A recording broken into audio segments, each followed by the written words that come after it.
And Dr. Jha, I want to begin with the news that the Trump administration is directing hospitals to report coronavirus hospitalizations directly to the Department of Health and Human Services and bypass the Centers for Disease Control, which is the normal method of reporting in the past. What is your reaction to that?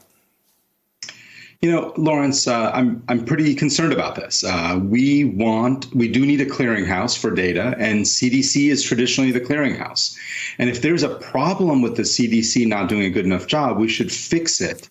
I'm very worried about whether this data will continue to be available to the American people. Remember, the American people are paying for it, and whether we're all going to get access to it or not, I think is an ongoing concern. So I'm a little puzzled and a little concerned.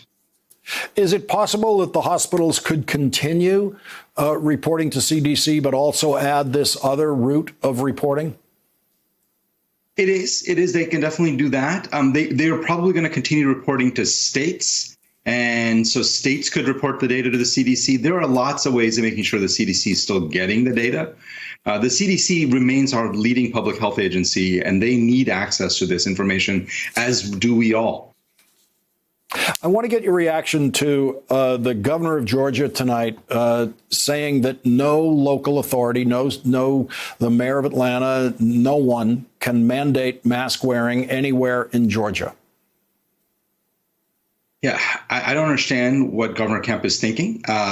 Look, Georgia's in a heap of trouble. They've got a lot of cases. They've got sort of very rapidly rising number of hospitalizations. They are going to be in trouble for a long time, even if they take aggressive action tonight.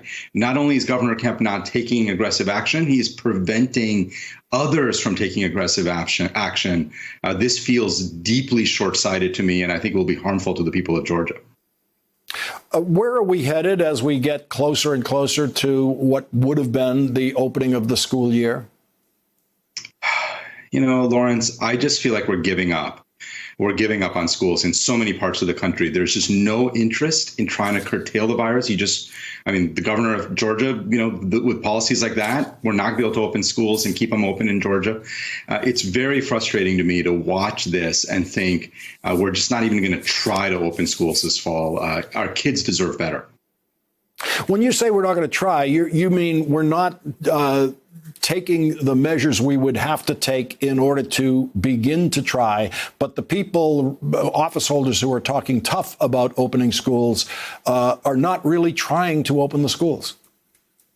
Yeah, look, it's easy to talk tough, right? It's easy to say, I want schools open. I really, really want schools open. I really, really want them open. That doesn't matter. You got to work to get the schools open. And there are two sets of things you need to do. You need to bring down the level of virus, and you got to prepare the schools. We're not doing either one of those two things.